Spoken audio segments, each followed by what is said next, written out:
You're not gonna help. Oh, good.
They were the stories that have charmed an entire generation.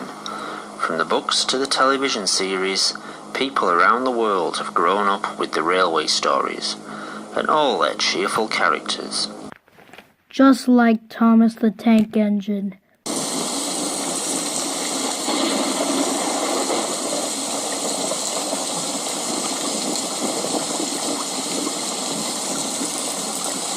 Without a trace, after the events of the first documentary, we covered it up by saying he was hospitalized. That's not what really happened. The real story of Thomas the Tank Engine starts now. Man, where is that train? It should have been here hours ago.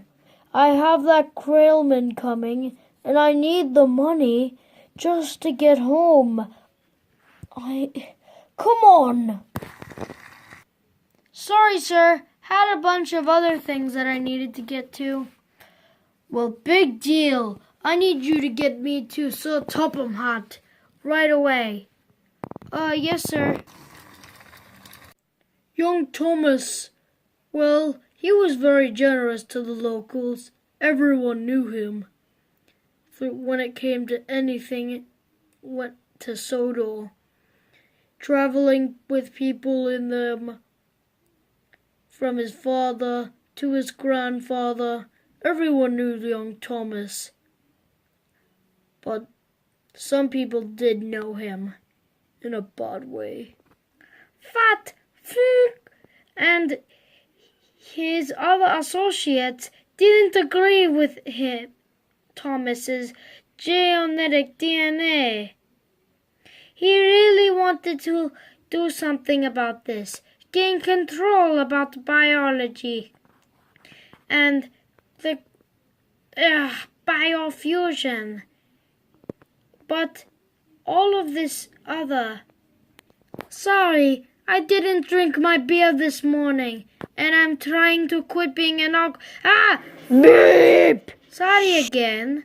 Well, as I was saying, Fat Funk and his associates didn't agree with his DNA and being an engine. He wanted to have power over everything himself. But no matter, Thomas's family wouldn't agree with it.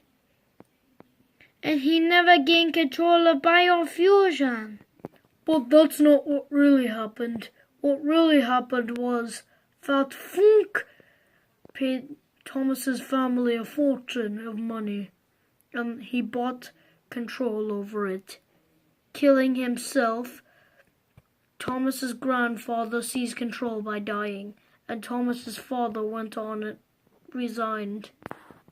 Weeks later, Thomas found out about his father's leaving and his grandfather's death, but his reaction was more human-like than engine-like. I really don't want to tell Thomas about his family. Oh no, here he comes. Hey, George. Oh, hi, Thomas. So you got a load for me to carry?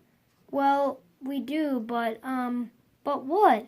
I brought some news from the station. What news? Well, see, your grandfather, he recently died. Grandfather! Oh no! I have to go to his body and his funeral! Thomas, that won't be necessary. Why? 'Cause his body, it's missing. What? Thomas's grandfather's body hasn't been seen ever again, ever since then. Everyone wondered why the body disappeared.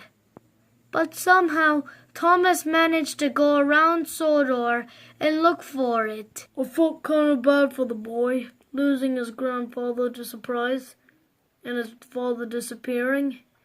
It's kind of like he lost everything in a way. The poor boy was upset and didn't like talking about it. One day, after the disappearance of Thomas's grandfather's body, something scary happened. After the body was never found, there were some reports of missing engines. The trains were missing. No one knew what happened to them. Everyone just assumed that they killed themselves. But near Sodor River and Ocean, there were no bodies of trains found. No matter what.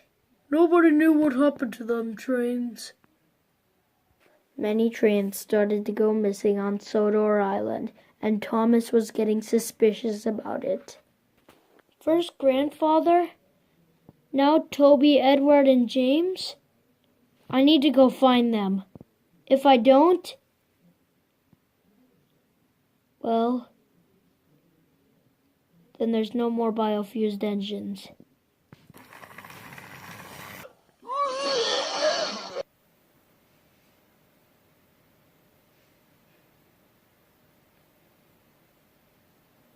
Weeks later, after Thomas went to search out for Dr. Hans Goetz and his father, there have been newspaper articles also about Thomas.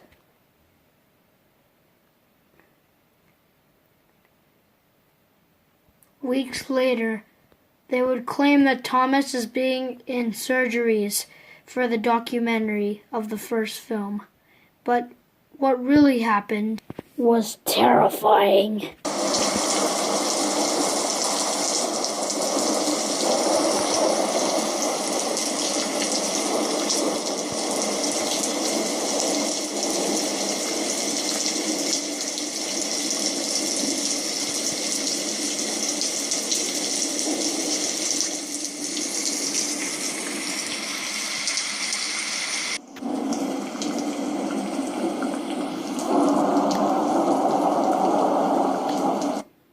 To tell you myself, I ain't believe that Thomas went into surgery. Personally, I think he's somewhere else on the island, kept hidden by a certain someone. Thomas wouldn't have been alive though. His body would have been still alive by his metal organs keeping him intact. But his organic material inside of him would have been rotted by now. After 5 years, the search for Thomas started, and people have already started looking for the young tank engine's body. Dr. Ruth didn't go with the group to search team. I did it, though. I wanted Thomas to have a good burying place, and I wouldn't let him get left there for nothing. I stayed here and did research on seeing if Thomas would survive or if he was already dead after 10 years. But more and more research went on, and I couldn't find any evidence of him being alive, so the search dropped. When the Thomas search ended, many people were upset, but nobody was more upset than the man himself who went to look for Thomas. I was pretty upset. I didn't want to see the lad go down and die. I didn't want to say goodbye to the lad. The poor engine went goodbye for a while in my head.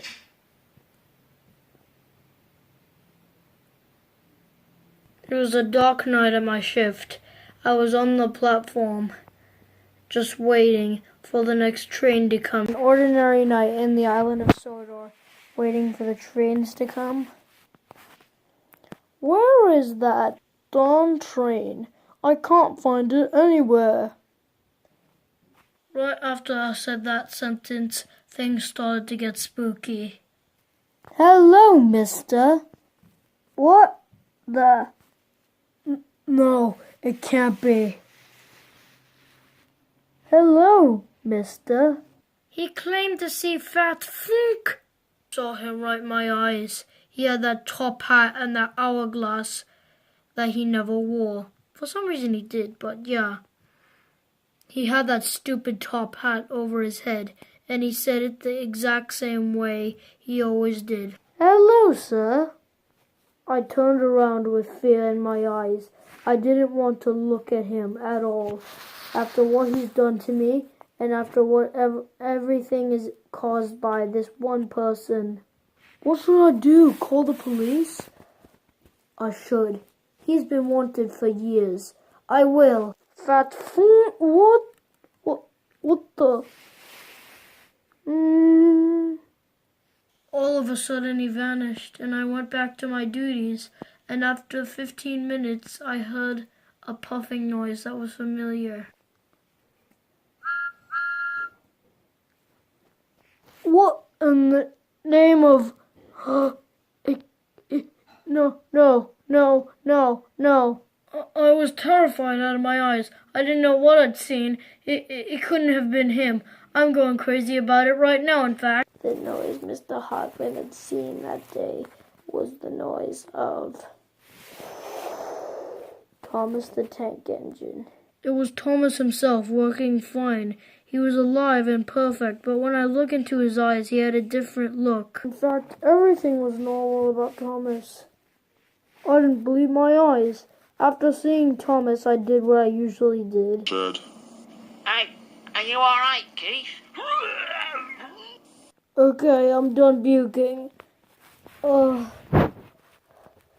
Is that really you, Thomas? Yes, Mr. Hartman. After hearing that noise, I was sure of it. That was Thomas. But then he looked at me with that face. That face. It was cute at first, but then it changed.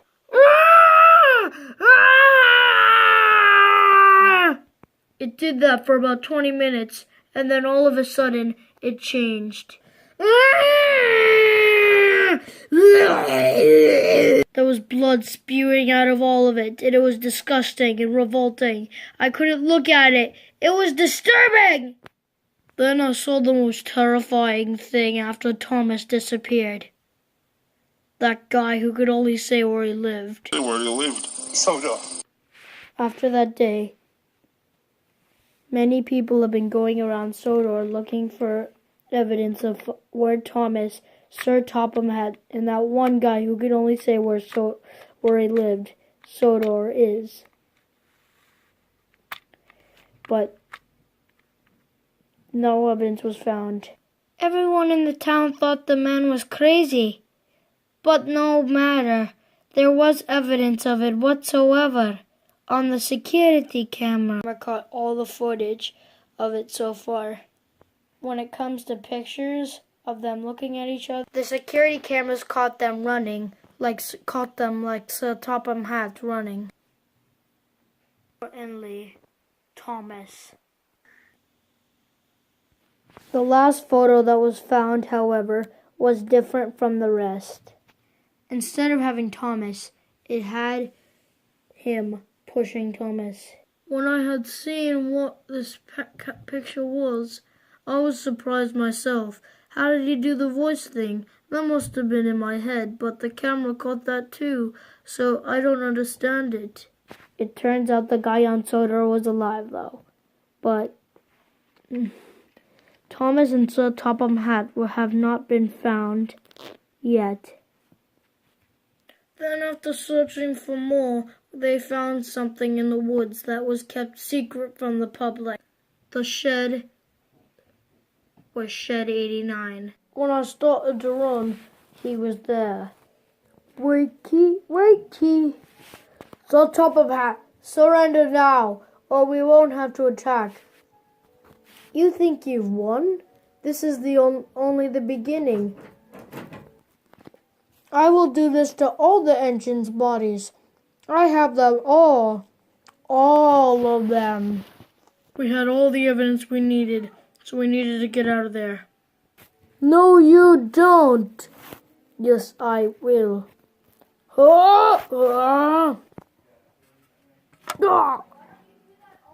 Here is a Topham hat. You fat funk. At first I thought I was dead, but Dr. Ruth saved my life. Cowabunga! What? Hey, get off my fucking platform!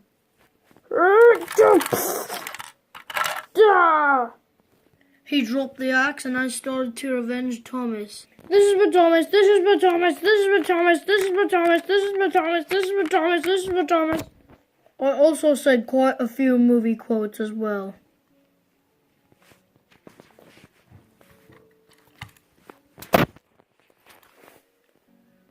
When I was about to kill him, something weird happened. Well, it was strange but surprising. Ah, you died! Wait, what the?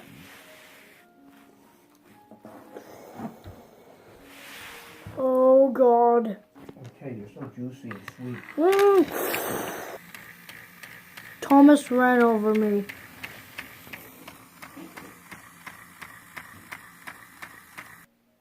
Then he got up. Sorry, I wanted to make the screen black. Did I mention he was racist? Anyways, he got back up. And he got that axe. I will finish you right now. No! Thomas!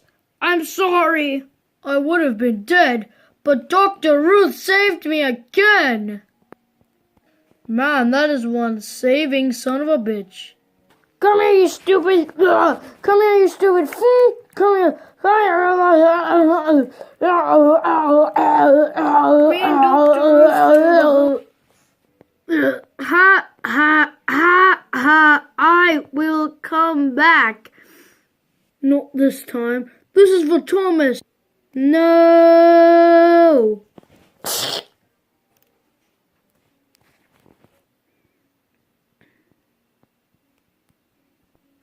Get this dead fuck off me. Oh, sorry. Let's get out of here. And after that day, I won't ever forget that I avenged Thomas the Tank Engine. And that is the real story of Thomas the Tank Engine.